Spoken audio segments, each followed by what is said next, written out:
আসসালামু আলাইকুম, সবাইকে স্বাগত জানাচ্ছি হামদর্দ বিশ্ববিদ্যালয় বাংলাদেশে। আজকে বৈশাখী মেলা বার্ষিক বনভোজন 2026।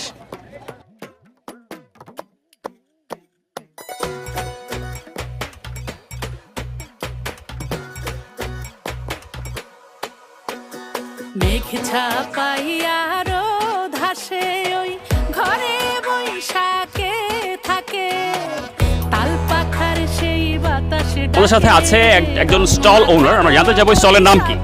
আমাদের স্টলের নাম হচ্ছে সপ্তবাহার বর্তনী।